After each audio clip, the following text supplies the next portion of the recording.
Well, thank you everyone for coming, and thank you for inviting me to moderate this session of the Institute.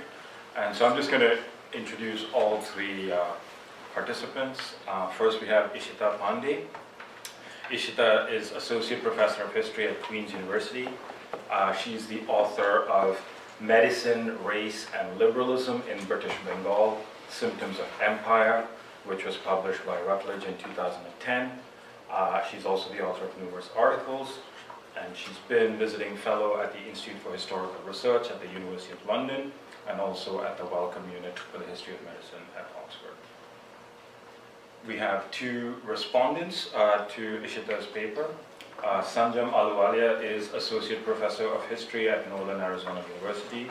She's the author of Reproductive Restraints, Birth Control in India, 1877 to 1947, published by the University of Illinois Press in 2008, and also by Permanent Black in Delhi, also in 2008.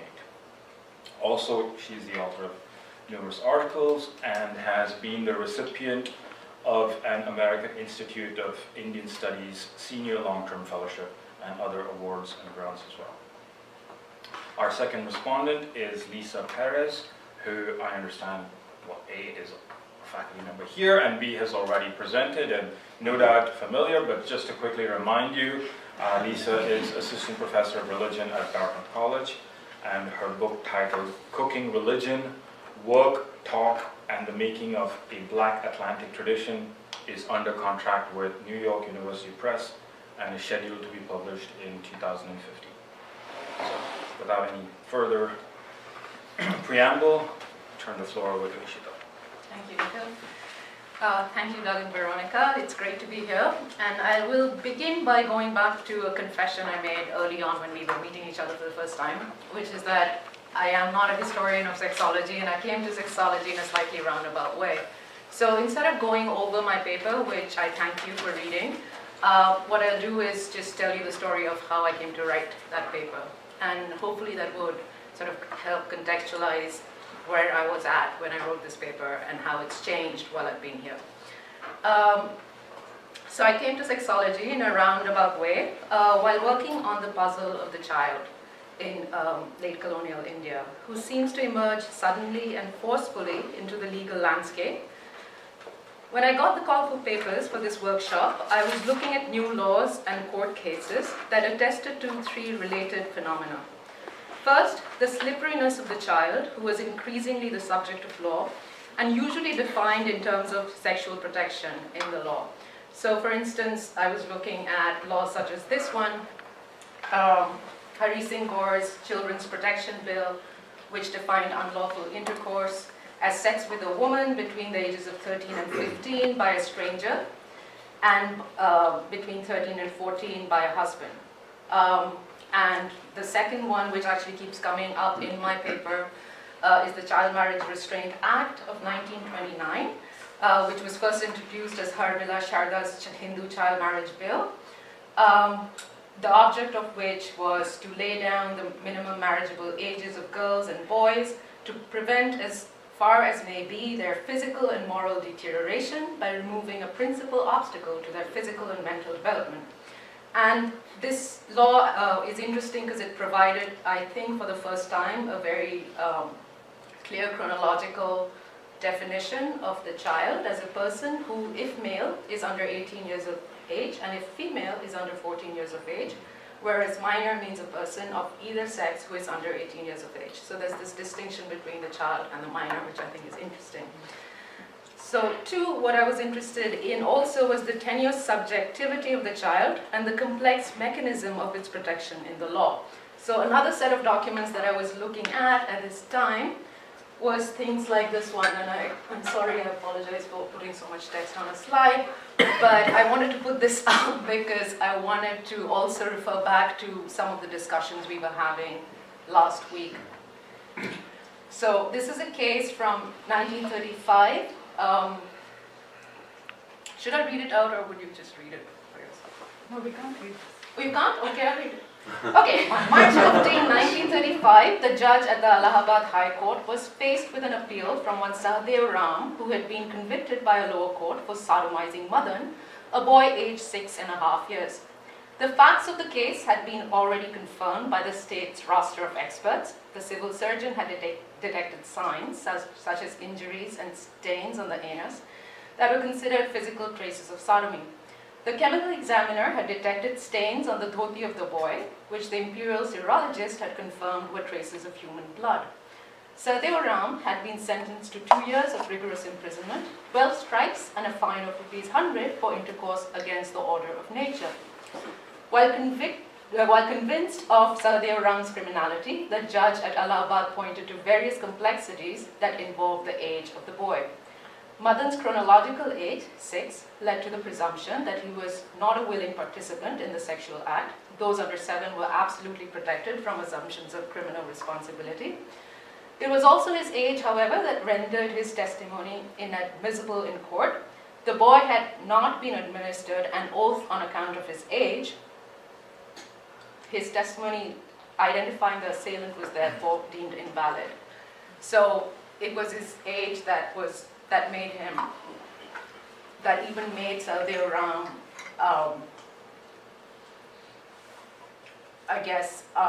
punishable in the first place, and proved that, provided proof of evidence of the crime, but it was the age of the boy that also made his testimony, completely inadmissible in court. So I'm interested, all this to say that I'm interested in looking at how age operates basically in all of these laws. Despite the slipperiness of the child and the instability of definitions of the child in the law, what was happening in the 1920s and 30s was also a concretization of childhood as a moral category in politics. That is the hitching of political claims, including ideas of self-government, improvement, and national development, to the idea of childhood. And evidence of that comes in this another slide with too much text. So Sharda is the guy who authored the 1929 Child Marriage Act, which I keep coming back to. And he said, in introducing the act, there are certain matters in which comes considerations of humanity and the inalienable rights of human being, and that human being, the innocent and helpless child, called for the immediate intervention of the legislature. So this whole sort of importance of the child to a claim to humanity. Motilal Nehru, who was the father of the first Prime Minister of India, a very important nationalist leader in his own right, said, "The eyes of the world are upon this house. We are going through a test which, if we successfully pass, will justify our claim to rank amongst the civilized nations of the world."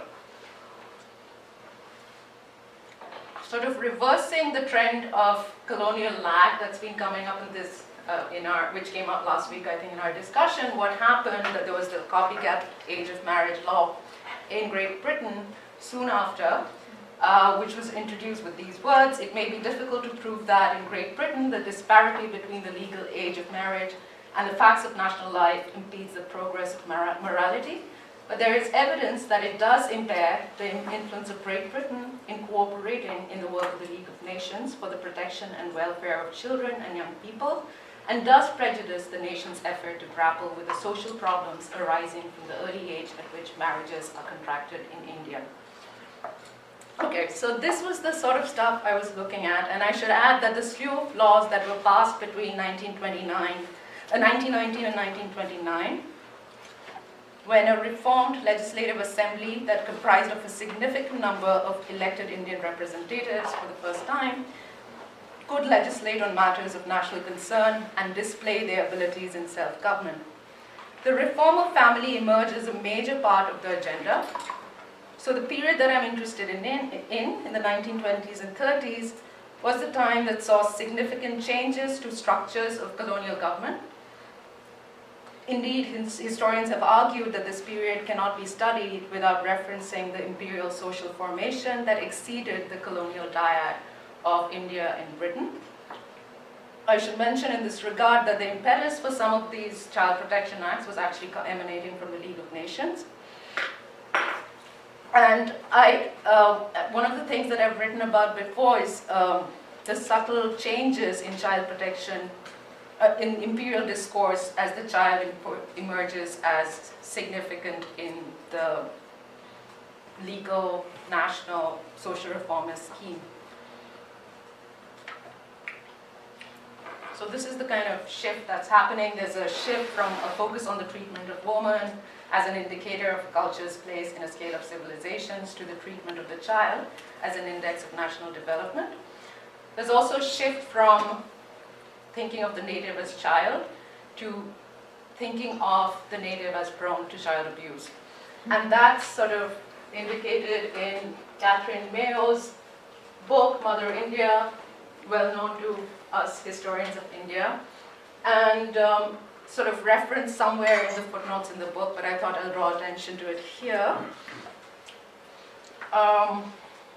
And it's just a quote. In fact, so far are they from seeing good and evil as we see good and evil, that the mother, high caste or low caste, will practice upon her children, the girl to make her sleep well, the boy to make him manly, an abuse which the boy at least is apt to continue daily for the rest of his life.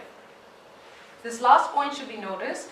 Highest medical authority in widely scattered sections attests that practically every child brought under observation, for whatever reason, bears on its signs the signs of this habit being masturbation. So,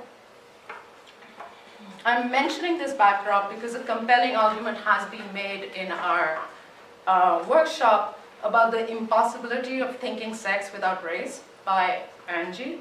And this is an understanding that undergirds my work, but which is not something that I really elaborate on in my paper here. So this was the historical and conceptual backdrop of my work when I received the call for papers and seized the opportunity to push away from the law and into the domains of medicine and sexology to try and track the slippery child. Here is what I said at that point that I would do. And this is something we've been having a conversation about how our work might have changed from when we first conceptualized it.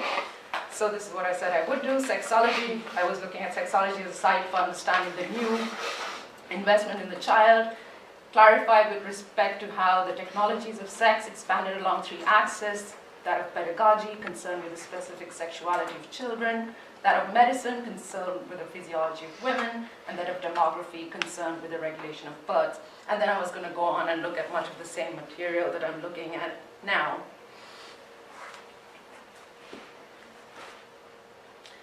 So what you have read in the paper, and so you know this, that what I ended up doing is slightly different, and the workshop changed my paper as any good workshop should. And what I've presented you in my paper is a small sample of the works that I've looked at over the past few months in 3 Indian languages, English, Hindi, and Bengali, even though for this paper I've looked primarily at Hindi sources. And as you would have noticed, few of these clarified at any length the precise source or the methodology used. So I had, in terms of actually tracing works that were being transmitted from various European locations into India through these translations, that was an idea I had to abandon fairly quickly. I had toyed with the idea of comparing an English original with a Hindi or Bengali translation, and a lot of these works that I encountered claimed to be direct translations, including this first one by Vijayalal Chattopadhyay, Havelock Ellis of Vigyan. But just a quick look at it, he's claiming to have translated the entire works of Havelock Ellis in a 500-page volume, so you know that that's an impossible claim. So I realized that it was easier and more valuable to read these translations as originals that were put together in response to a specific context of production, late colonial India, and its own political project, whether it was an ancient claim to science or a rejection of religion in the name of national progress.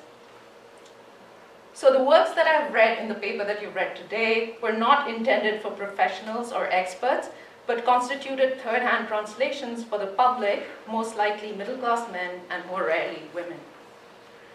Some doubtless received these works as pornography, and I've reread these works as the workshop proceeded in the light of a few recurring themes that came up in our discussions. So the first of these, race and Orientalism. That's a theme which I actually didn't expect to encounter coming in, but we've had significant discussions about that. 2, the liberating and disciplined effects of sexology. 3, the problem of translation and transculturation that we've been talking about for the last few weeks. And of course, we've been thinking about the global. And here again, I'm keen to map the phenomena of transnational referencing, international networks, the circuits of exchange.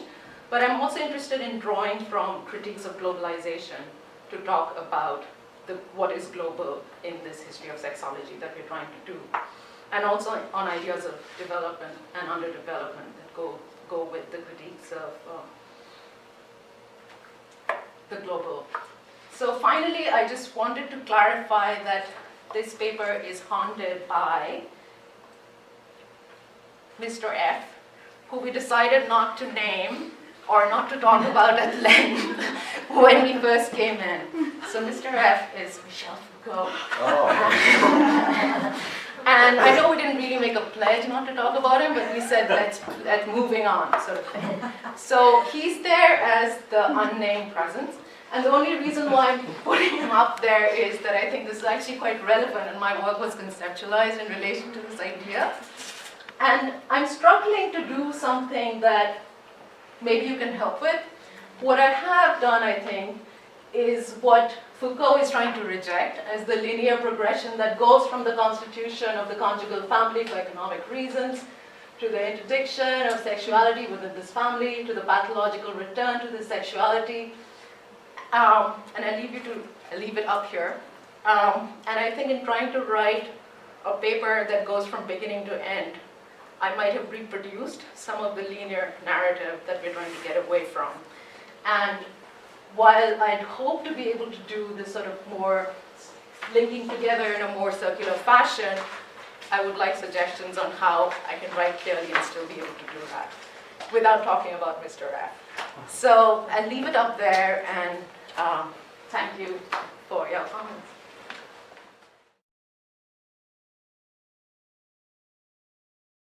As I was just getting ready to do my comments in the morning, Pablo stormed into my room and he said, "Wow, this is a wonderful paper.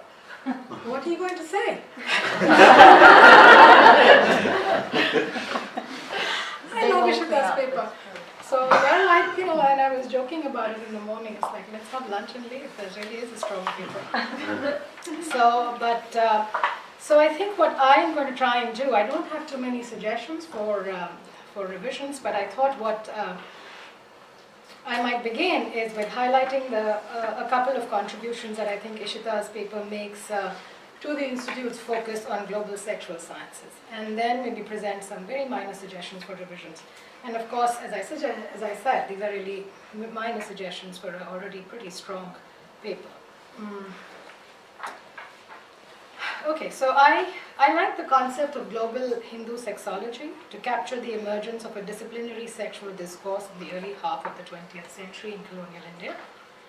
I think this is a dynamic historical process with epistemic agency exercised in dialogue and exchange, instead of a pure, uncontaminated, originary Hindu or Western traditions to create a new way of thinking about pleasure, health, body, sexuality, age, and of course containing these within the specific temporal regiments.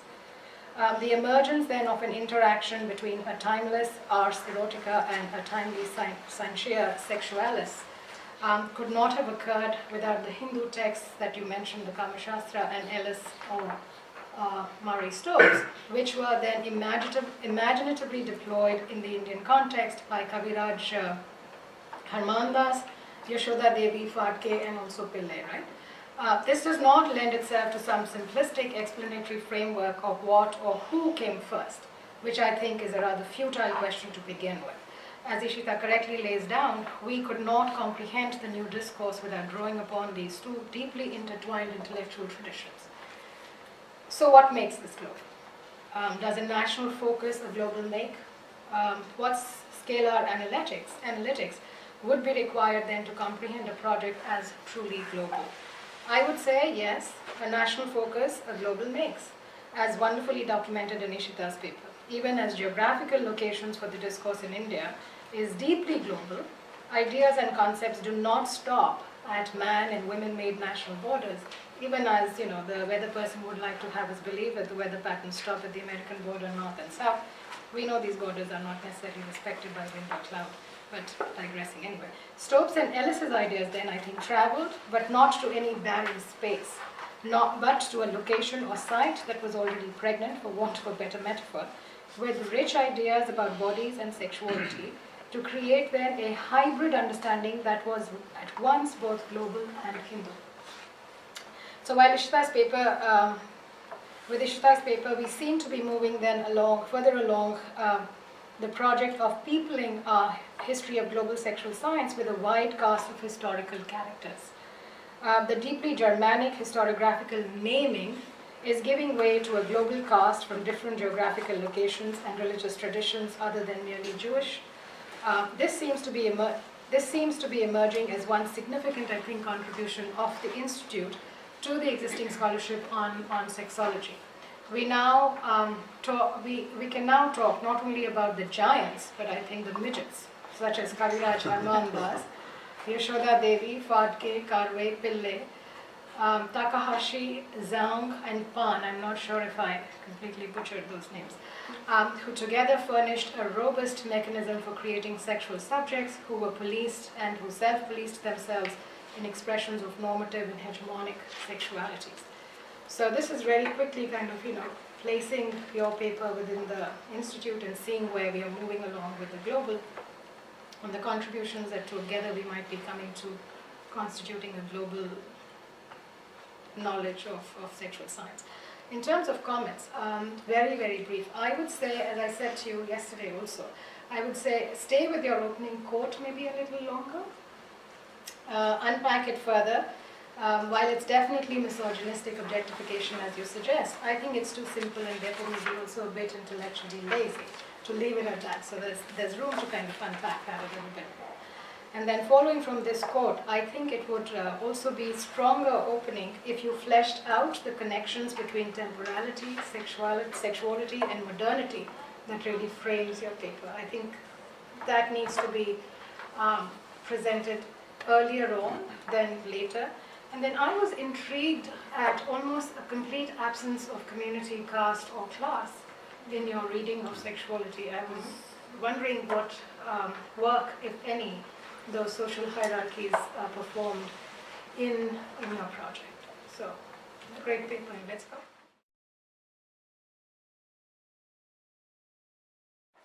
I'm also going to read my paper because there is simply too much to improvise here.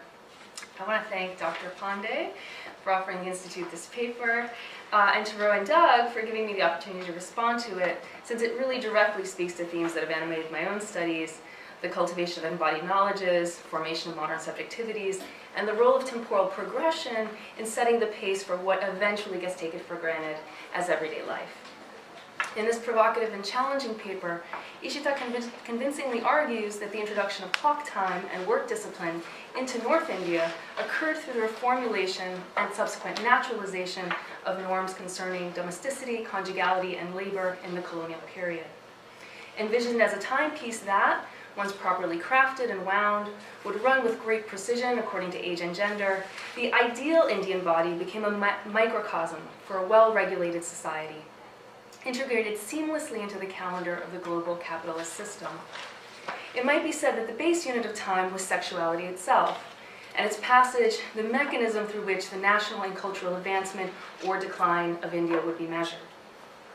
Key evidence for Ishita's argument are to be found in the translation of such classical texts as the Anangaranga, Kama Sutra, and Rati Rahasya into English and Indian vernacular languages, a project that involved the corresponding translation, at times contradictory, of Hindu religious ideas into secular notions of sex and time. Such linguistic and cultural translation could not help but have been suffused by early Indologists, not to say Orientalists, belief that Indian civilization itself had peaked too early, perhaps when the last sutras were composed before the early modern period in Europe, and had degenerated precipitously from its artistic and intellectual height. As Ishita puts it, precocious sexuality might have ruined the future of individual and nation.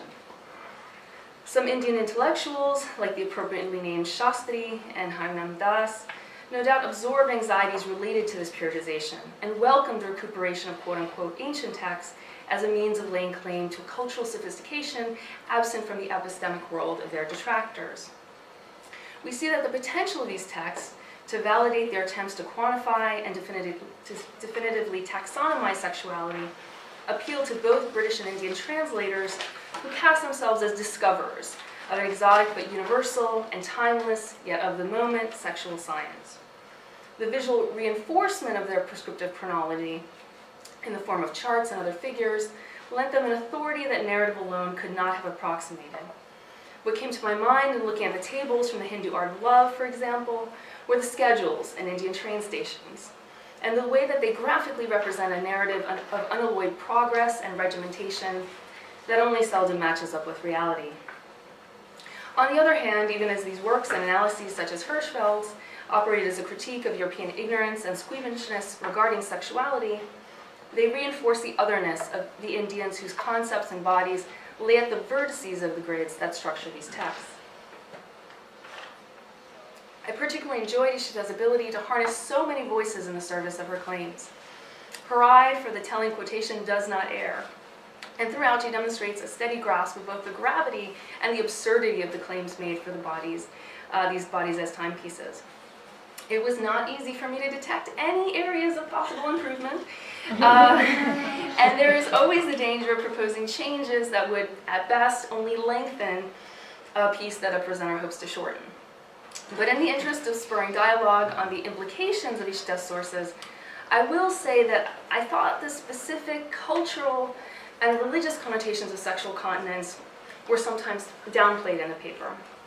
Readers might not be aware that for centuries, in Hindu scripture, oral tradition, and popular culture, as expressed in iconography, for instance, celibacy was cast as a discipline that could build strength and obtain power for deities and demons, no less than human beings. During the colonial period, chastity would still have been inextricably linked to the drawing up of internal heat, or tapas, as a type of physical austerity that brings both internal purification and external control. So, according to well-known and widely disseminated myths, certain yogis' celibacy could make them so formidable that the gods would be obliged to grant them boons.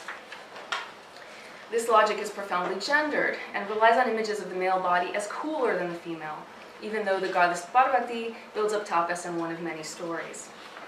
I raise this point just getting back to thinking about what precedes sexual science, what are indigenous sexual knowledges. The Indian translators of classical writings would undoubtedly have assumed that their Hindu audience possessed this common sense understanding of the relationship between temperature and bodily constitution, and they would have been attuned to the connotations of celibacy that predate sexual scientific pronouncements on the matter. It seems to me that they appropriated this religious discourse, abstracting it so as to apply its message to all Indians, Hindus and non-Hindu Indians alike.